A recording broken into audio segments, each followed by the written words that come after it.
नमस्कार विद्यार्थी मित्रांनो, आज आपण इथे जसं की मागील काही भागांमध्ये आपण या गीतेच्या दुसऱ्या अध्यायाचं पाठांतरण करत आहोत. तसेच आज इथून 47व्या श्लोकापासून आज आपण पाठांतरण करणार आहोत. तर या द्वितीय अध्यायामध्ये जसं की श्रीकृष्ण हे अर्जुनाला उपदेश देतात.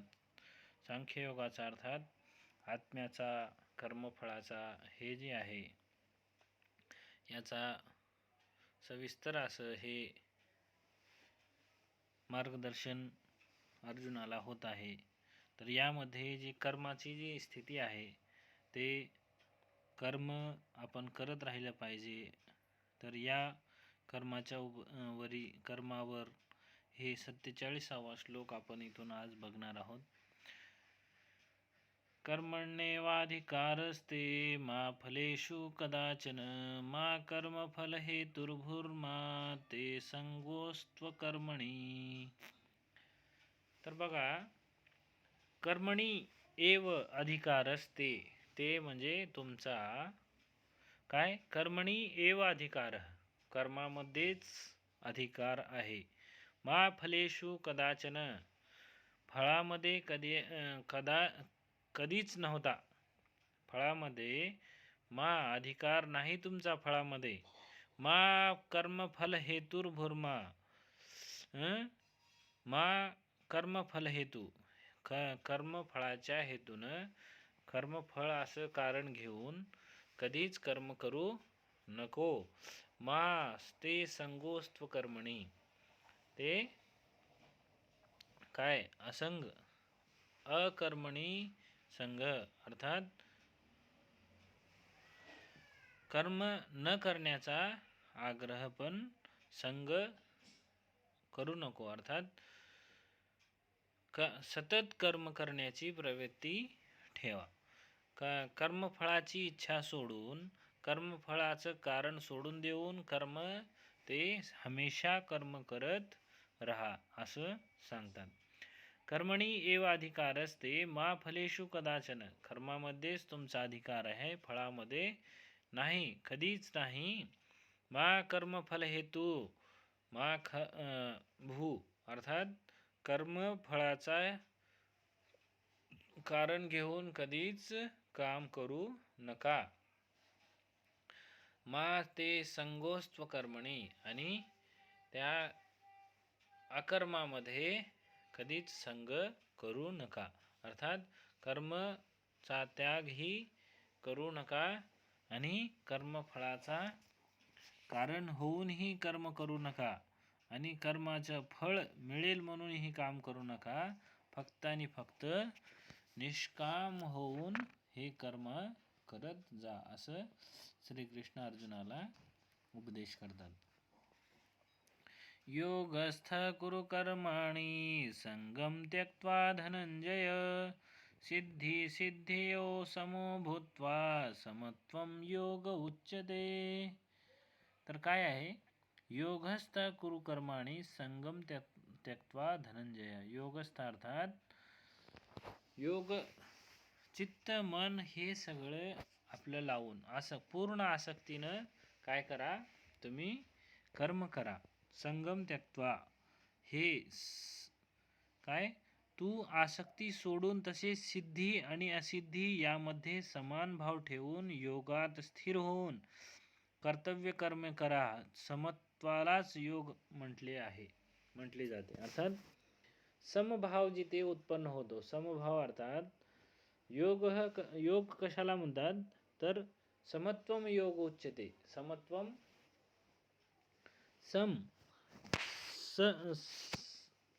सगळीकडे बघण्याचा जे दृष्टिकोन समत्व असला पाहिजे, समान असला पाहिजे. अर्थात सुख दुःखामध्ये, लाभ अलाभ, जय पराजय या सगळ्या गोष्टींमध्ये समानता असली पाहिजे. अशाला योग असं म्हटलं जाते. तर अशा योगस्थ कुरु कर्माणि, अशा योगाला घेऊन तू कर्म कर. संगम त्यक्त्वा धनंजय, हे धनंजय, हे अर्जुन, संगम त्यक्त्वा, हे संघाला सोडून दे, आसक्तीला सोडून योगाने कर्म कर. सिद्धी असिद्धी समो भूत्वा, सिद्धी असिद्धी यामध्ये हे समान होऊन तू कर्म कर. ह्या समत्वालाच योग असं म्हणतात. असं हे श्रीकृष्ण अर्जुनाला उपदेश देतात. तर अशा समत्वम योगाला घेऊन तू कर्म कर असं सांगतात. दूरेण ह्यवर्यं कर्म बुद्धियोगात् धनंजय, बुद्धो शरणमन्विच्छ कृपणः फलहेतव. काय म्हणतात? या समत्वरूप बुद्धी योगापेक्षा सकाम कर्म अत्यंत तुच्छ आहे. म्हणून हे धनंजय, हे अर्जुन, तू समबुद्धीतच रक्षणाचा उपाय शोध, म्हणजे बुद्धियोगाचा आश्रय घे. कारण फळाची इच्छा बाळगणारे अत्यंत दीन असतात. बघा, दूरेण ह्यवरम कर्म बुद्धियोगात धनंजय, बुद्धियोगाने, हे धनंजय, बुद्धियोगाने दूरेण ह्यवरम कर्म, कर्म सकाम जे आहेत, सकाम कर्म हे बुद्धियोगापेक्षा सकाम कर्म अत्यंत ह्यवरम, ह्यवरम म्हणजे अतुच्छ आहेत, यांना सोडून दे. बुद्धो शरणमन्विच्छ, बुद्धीच्या शरणाला जाऊन, कृपणः फलहेतव, हे फळाची इच्छा बाळगणारे हे कृपण असतात, अर्थात अत्यंत दीन असतात. हे खूप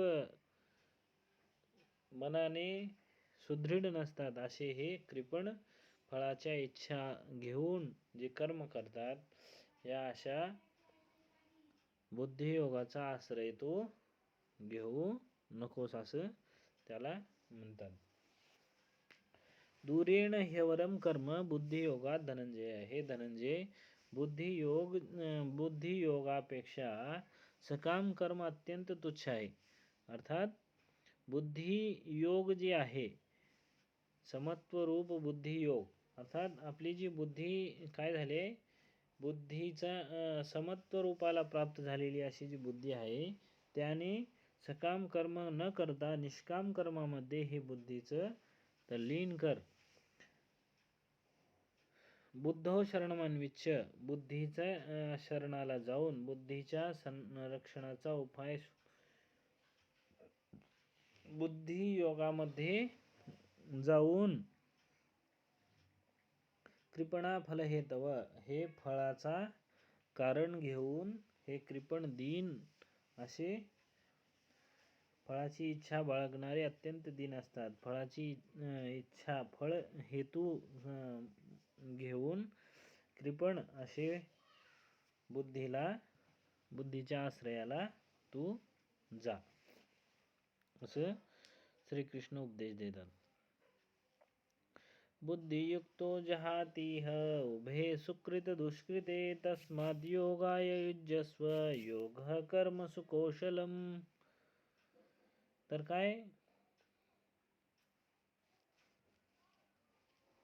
बुद्धियुक्तो जहातीह उभे सुकृत दुष्कृते, तस्माद् योगाय युज्यस्व, योगः कर्मसु कौशल्यम. तर योगामध्ये कसं लागायचं, तर त्या संबंधी आपल्याला इथे सांगतात. बुद्धियुक्तो जहातीह उभे सुकृत दुष्कृते, अर्थात समबुद्धीच्या पुरुष पुण्य व पाप या दोहोंचाही याच जगात त्याग करतो. सुकृत दुष्कृते, सुकृत अर्थात चांगला, पुण्य, आणि दुष्कृते जे पाप आहे, अशा दोन्हींचाही जहाती इह, इह या लोकामध्ये, या जगात, जहाती अर्थात सोडून देतो, कोण? बुद्धियुक्त असलेला समबुद्धी असलेला मनुष्य सुकृत आणि दुष्कृत हे दोन्ही पण जहाती इह या लोकांमध्ये सोडून देतो. तस्माद योगायुज्यस्व, त्यामुळे तू काय कर, या योगामध्ये जुड. योग कर्म कौशलम, आणि याच योगापासून हे कर्मामध्ये आपल्याला कौशल्य प्राप्त होतं असं श्रीकृष्ण सांगतात.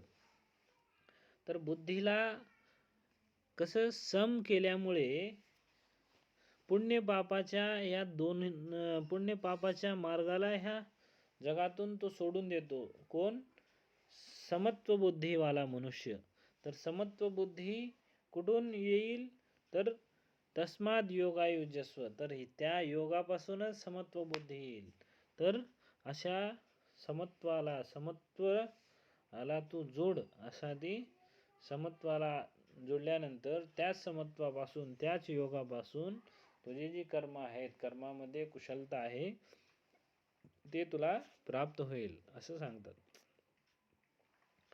कर्मजं बुद्धियुक्ता हि फलं त्यक्त्वा मनीषिण जन्मबंध विनिर्मुक्ता पदम गच्छन्ति अनामयम्. कारण समबुद्धीने युक्त असलेले ज्ञानी लोक कर्मापासून उत्पन्न होणाऱ्या फळाचा त्याग करून जन्मरूप बंधनापासून मुक्त होऊन निर्विकार परमपदाला प्राप्त होतात.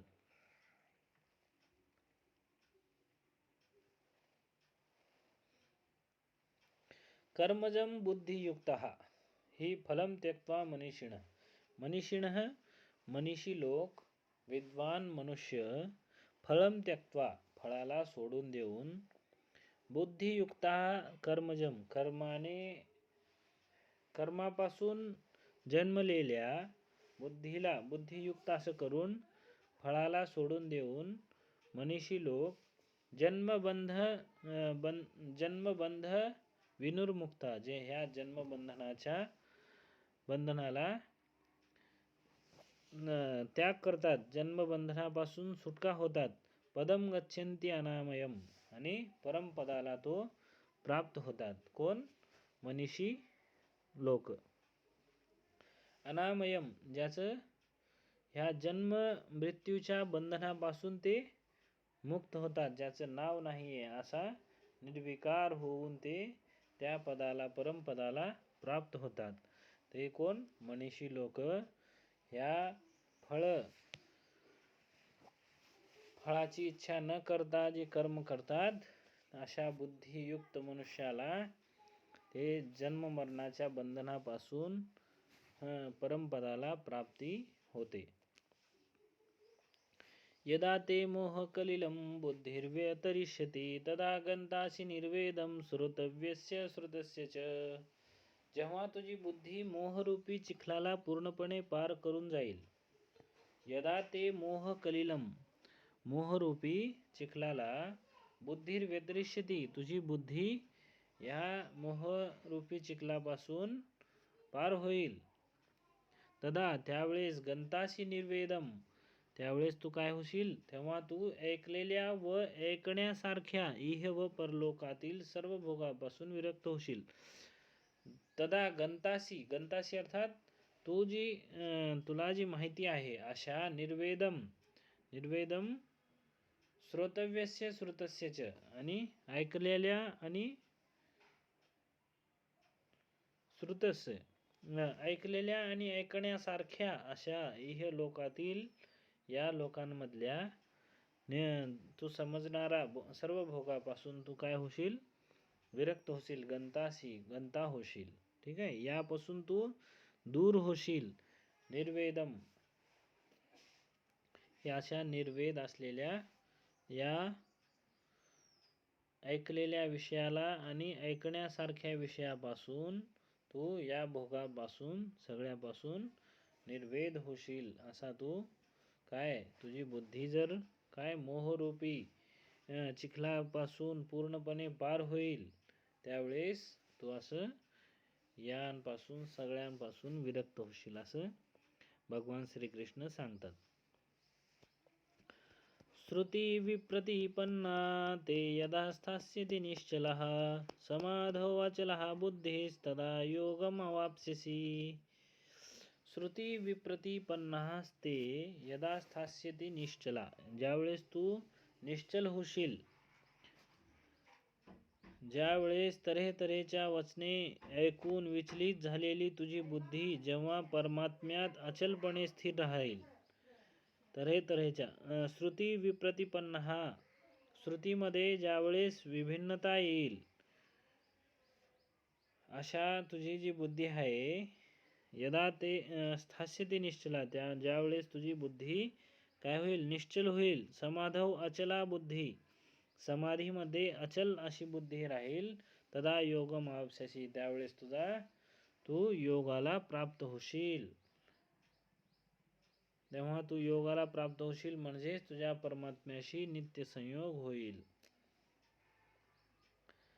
श्रुती विप्रतिपन्ना ते यदा स्थास्यते निश्चला, तुझी जी बुद्धी आहे श्रुती विप्रतिपन्ना, श्रुतीमुळे विभिन्न झालेली अशी तुझी बुद्धी ज्यावेळेस निश्चल होईल.